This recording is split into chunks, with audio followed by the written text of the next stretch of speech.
갈라디아서 4장 6절입니다. 너희가 아들인 거로 하나님이 그 아들의 영을 우리 마음 가운데 보내사 아바 아버지라 부르게 하셨느니라. 개역성경 내용이었습니다. 제가 번역한 내용은요, 굵은 글씨로 되어 있는 겁니다. 그러므로 또한 너희는 아들로 있다. 바울은 강조하여 말합니다. 너희들은 하나님께 아들로 받아들이기 위해 데려온 자식들이기 때문에 너희는 하나님의 아들이라 단정적으로 말하고 있습니다.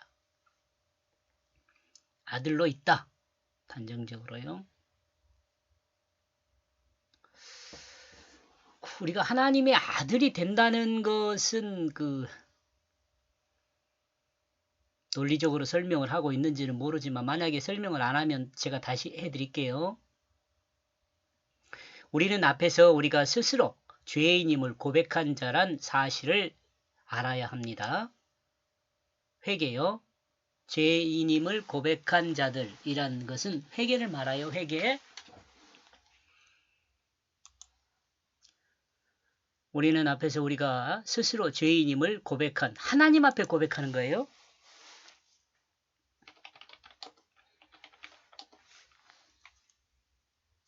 이 하나님 앞에 고백한 것은요. 회개거든요. 또 이 회개를 물세례로 설명할 수 있어요.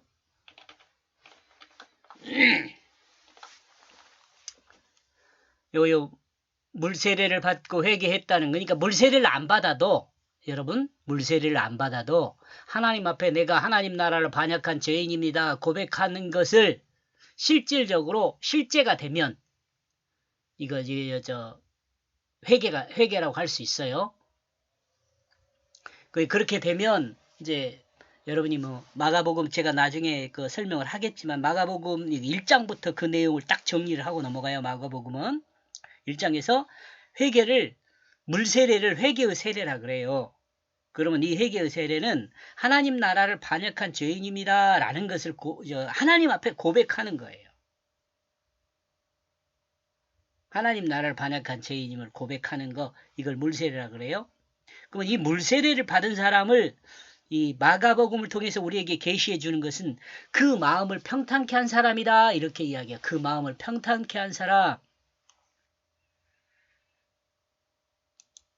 뒤에 설명을 하고 있는지는 모르지만 다시 한번 혹시 만약에 했다면 다시 기록하는 거죠.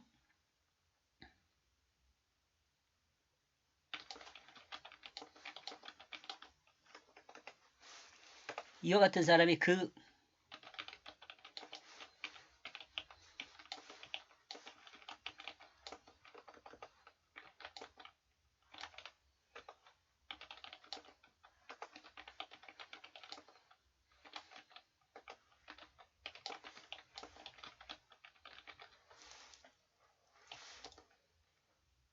이런 사람을 뭐라 그래요? 주님을 받아들일 준비가 됐다는 거예요. 다시 말하면 또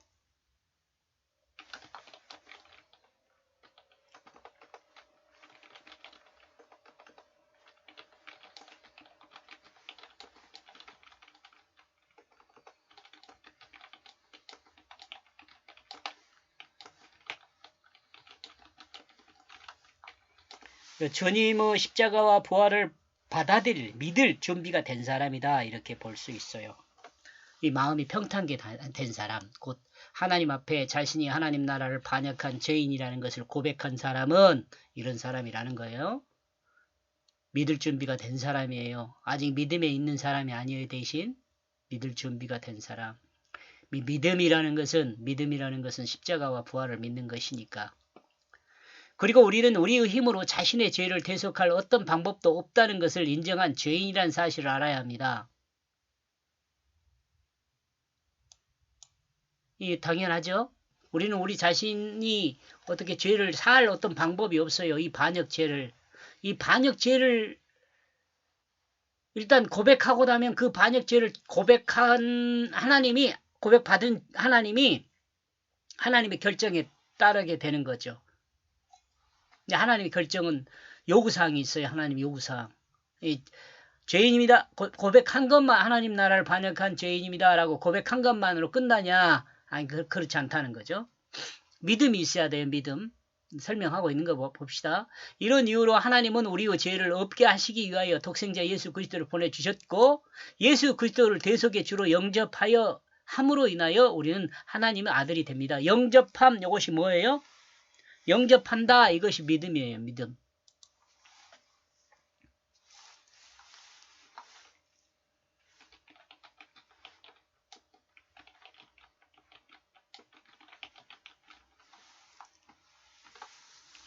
십자가와 부활을 믿음으로 이걸 믿으면 영접한 것이에요. 하나님 아들이 돼요. 여러분, 이 십자가와 부활을 믿는다, 이것이 좀 더 간단하게 선다면 말씀을 마음에 심는다, 이런 말과도 같아요. 바울은 이것을 갈라디아 교회들에게 이야기합니다. 우리도 마찬가지입니다. 지금 여기 갈라디아 교회에게 이 갈라디아서가 말을 하니까 우리는 상관없냐? 아니요. 우리 자신이 갈라디아 교회가 되어 있어야 돼요. 이 말씀을 읽을 때에는. 하나님의 작정하신 은혜를 통해 우리는 예수 그리스도를 대속의 주로 영접하고, 다시 말하면 십자가와 부활을 믿고, 똑같은 말이에요.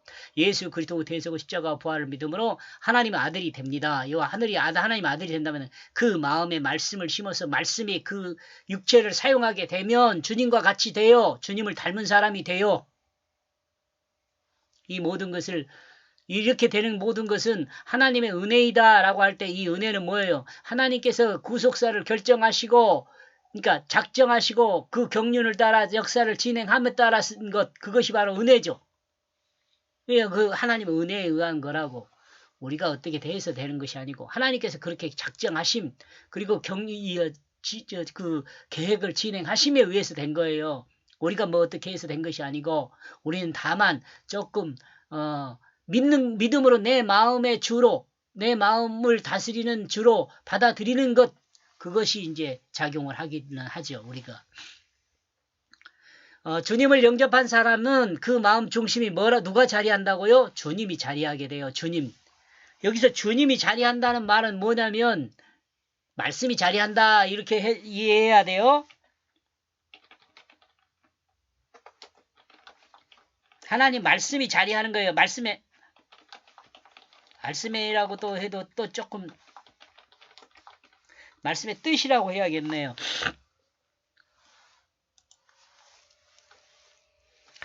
저 말씀이 자리한다라고 해도 되기는 되지만, 요즘 그 사람들이 그 성경 말씀을요, 문자적으로 해석을 해요. 문자적으로. 그냥 문자로 이해한단 말이에요. 인간의 언어로 이해를 해버려, 성경을. 그렇기 때문에 그렇게 안 하고 말씀의 뜻이라고 이야기를 했어요. 왜냐하면 성경 말씀을 통해서 나와 여러분에게 전달해준 그 의미를 내 마음에 심는 거지.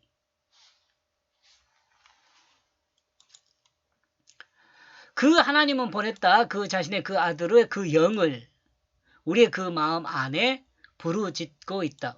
그 마음 안에서 부르짖고 있다. 이 뜻이 하나님의 영이라니까. 여기 여러분 그 귀신 막 그렇게 생각하면 아니고 하나님의 뜻이에요. 아주 간단해요. 영을 오해해가지고 뭐 축지사역이라든지 뭐 이상한 일 많이 하잖아요. 그 사람의 마음을 돌리는 것은요, 머리 안수하고 그래가지고 될 수도 있겠지만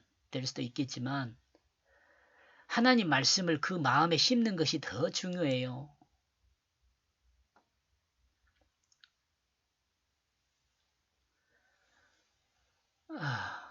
심리학이라든가 또 상담학이라든가 이런 거 좀 많이 생각해야 돼요. 제가 이 설명하는 것을 좀 들으면 좀 오해가 풀릴 건데, 여러분이 생각할 때 지금 여기 이 내용들이 뭐 간단하게 싸구려라고 생각할지 모르지만 그렇지 않아요. 아주 깊이 있게 연구된 내용이에요. 좀 여러분들이 공유해서 거짓말하지 않고 정말 하나님의 뜻을 전하는 또 하나님 뜻을 받아들이는 우리들이 되었으면 좋겠다 하는 생각을 갖고 있습니다. 하나님께서는 과거 율법을 통해 자기 백성을 그리스도인에게 인도할 때에는 율법을 통해 자기 백성을 그리스도에게, 주님에게, 똑같은 말이에요. 인도할 때는 책을 통해서, 돌비에 새긴 문자를 통해서 인도하셨습니다. 그러나 이제 하나님은 자기 아들의 영을 자기 백성의 마음 안에 심어, 즉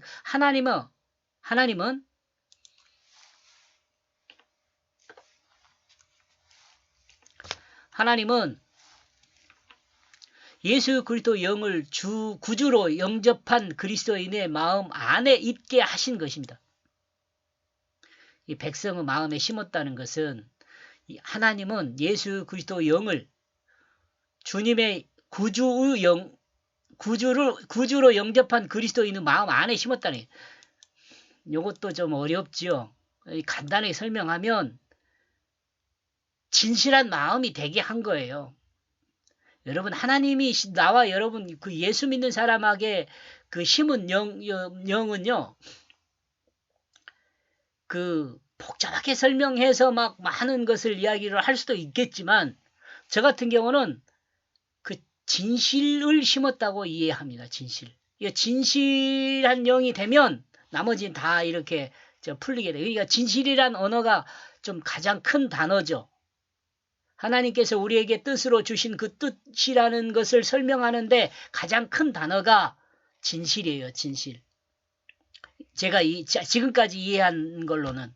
그러니까 진실이라는 것을 내 마음에 심으면 다른 여러 가지 설명하는 단어들을 다 이해할 수 있게 돼요.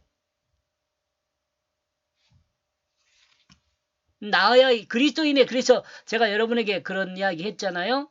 그리스도인의 가장 온전한 내가 그리스도인이 된 가장 온전한 증거는 뭐냐 그러면 내 마음이 진실해졌느냐 아니면 거짓이 남아있느냐, 여기 차이예요. 거짓이 남아있는 사람은 아직 사탄에 속해 있는 거예요. 그러나 진실한 사람은, 마음이 진실한 사람은 사탄의 영이 없는 거죠. 예수의 영이 있는 거죠. 예수의 영이 진실이거든요. 하나님의 뜻이거든요. 이것은 제가 여러분 이 성경을 공부해서 공유한 내용들을 다양하게 들어보면 알 수 있어요.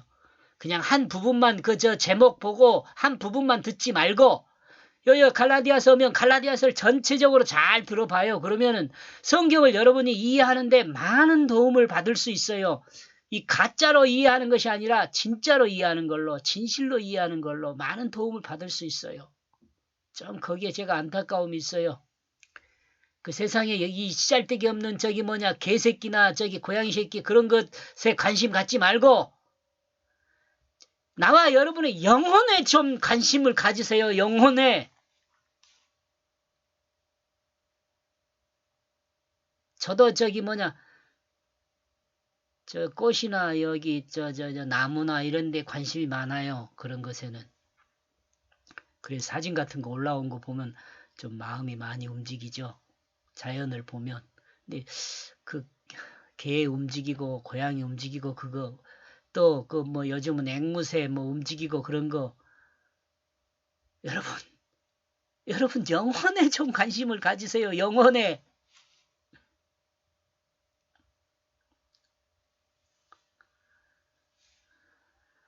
우리의 마음은 예수 그리스도가 주로 있는가 한번 생각해봐요. 영혼에 관심을 갖는 사람은 내 마음의 주가 예수 그리스도인가, 하나님 말씀인가, 하나님의 뜻인가, 내 마음이 진실한가, 이것에 관심이 있어야 돼요.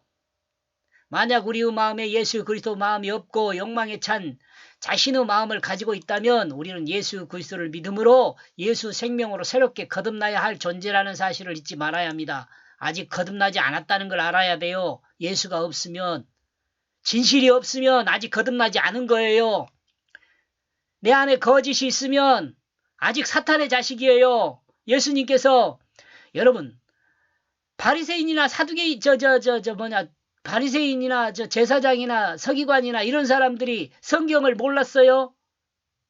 하나님 말씀을 따라서 살려고 노력하지 않았어요? 아니요. 다 그 사람들도 대단히 많은 노력을 했어요. 바울도 마찬가지예요. 하나님 뜻대로 산다고 나름대로 열심히 노력했어요. 근데 그들을 향하여 예수님께서 뭐라 그랬어요? 이 독사 새끼들아, 그렇게 이야기했잖아요.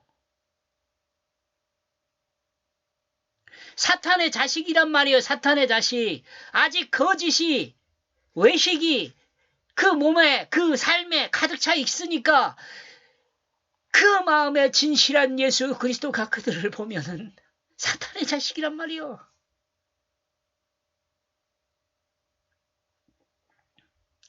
이 시대를 살아가고 있는 나와 여러분도 만약에 마음 안에 진실이 없으면 어때요? 사탄 새끼요. 마귀 새끼라고.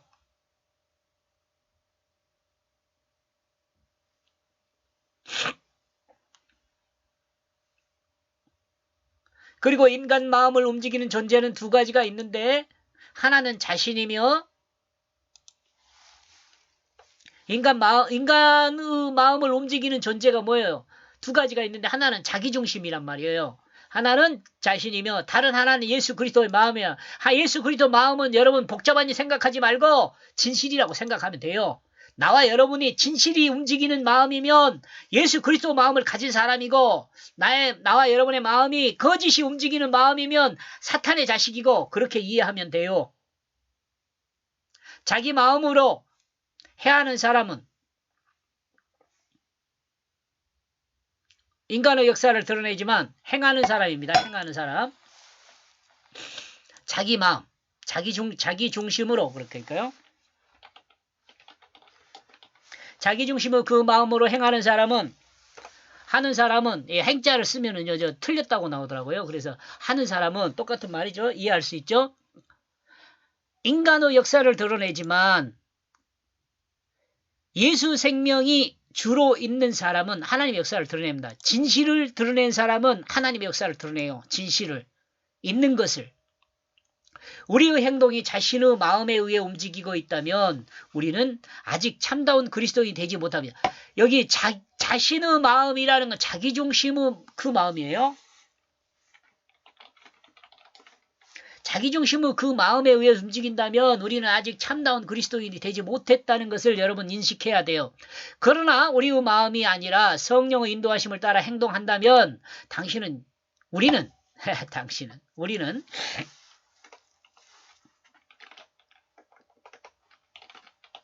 이제 예수 그리스도의 마음으로 살아가는 참 그리스도인이 되었다는 것을 확신해도 좋습니다. 이런 사람은요, 진실하게 돼요. 진실을 드러내게 돼요. 진실을 드러내는 것이 곧 뭐예요? 하나님께 영광을 드리는 거예요. 그러나 방심하지 말아야 할 것은 인간은 죽기 직전까지 성화되어야 한다는 존재라는 사실입니다.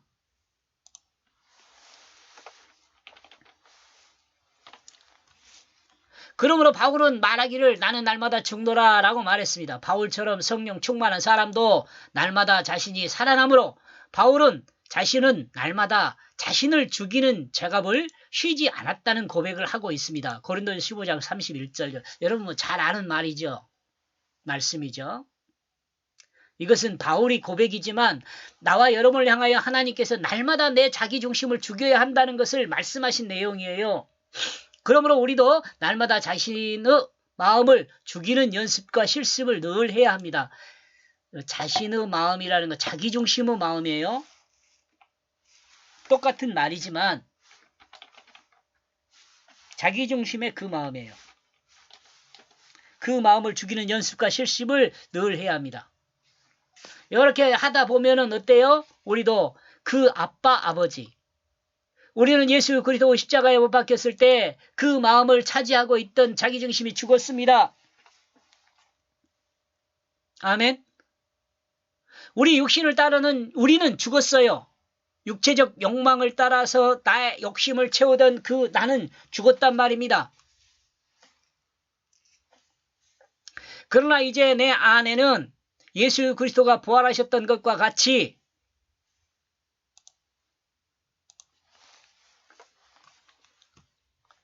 그 그리스도가 내 안에 함께 살아났습니다. 그 그리스도가 내 안에서 함께 살아났어요. 이는 육신을 따르는 옛사람이 살아난 것이 아니에요. 요 말도 참 중요해요. 여러분, 우리 안에서 예수 생명으로 살았다는 것은 내가 과거에 내 맘대로 살던 내가 살았다는 것이 아니요.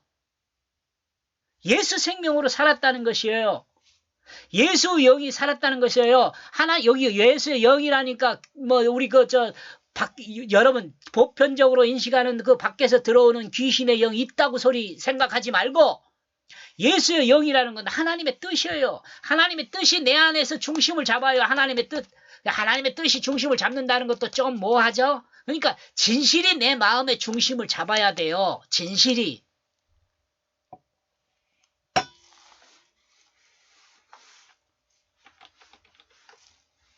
요 진실 하면 조금 또 그러지만은 진리 이렇게 되지만 더 근본적인 건 있음이에요. 더 있음.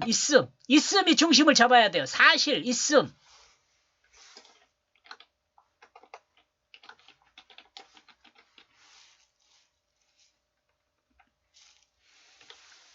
그럼 있음이 뭐냐? 그러니까 여러분 영어 배울 때 그런 거 비동사 있잖아요. 있음, 있다.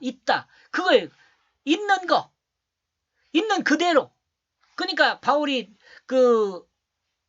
고린도 교회라든가 이런 교회들을 향하여 그래. 나를 좀 용납해라. 그럴 때 그 바울이 그 용납하라라고 말하는 그 말 안에는 어떤 의미가 있냐면 나를 있는 그대로 좀 받아들여라. 이렇게 이야기하는 있는 그대 용납하다. 있는 그대로 받아들인 거. 더하거나 빼거나 하지 말고 있는 그대로를 받아들이라는 거예요. 그러니까 그리스도의 마음이 진실해지잖아요. 그러면 있는 그대로를 받아들이고 있는 그대로를 말해요. 더하거나 빼지 않아요. 더하거나 빼는 것은 거짓이 돼버려요.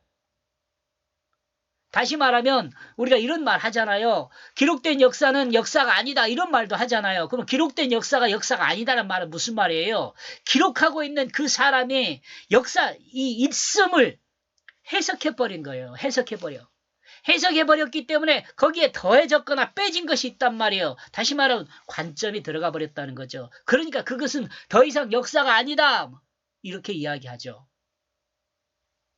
여러 가지로 설명을 할 수 있지만 그래요.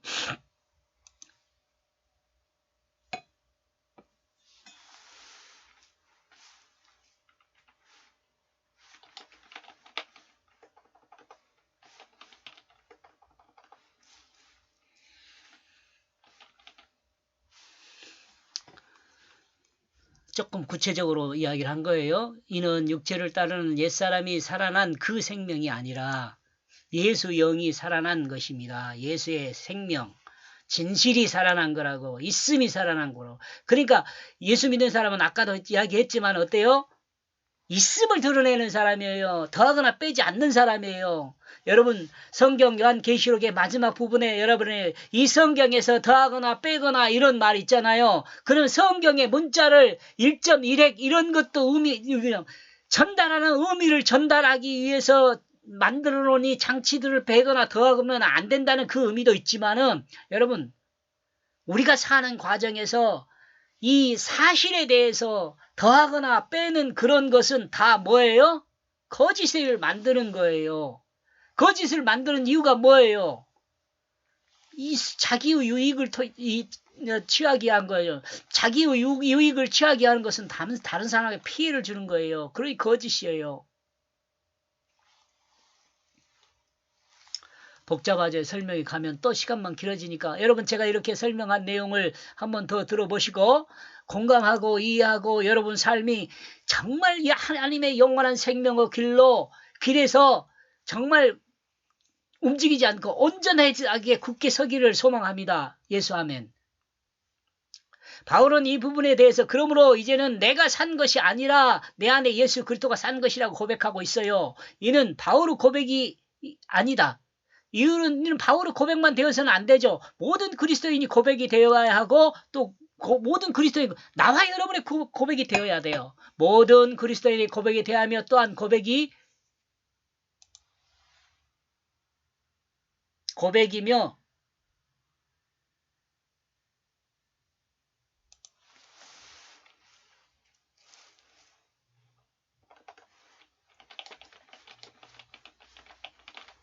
나와 여러분의 고백이 중요한 게 나와 여러분이에요.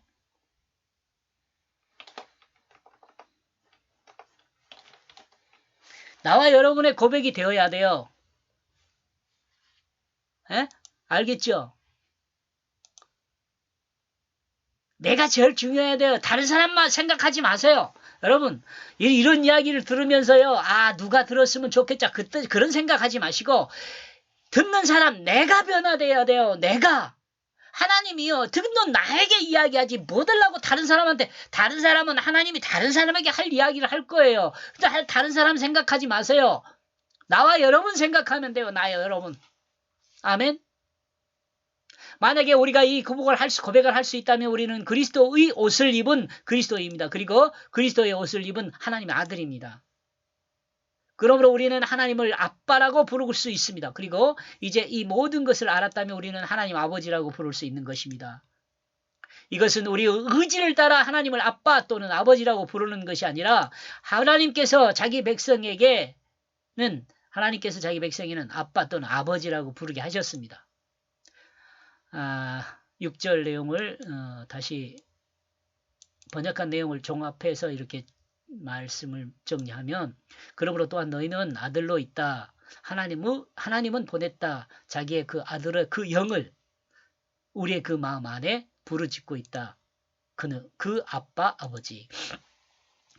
우리가 예수의 영 진실이 우리 안에 자리하면 우리는 하나님을 아빠라고 부를 수 있어요. 아버지라고 부를 수 있어요. 여기까지 보겠습니다. 고맙습니다.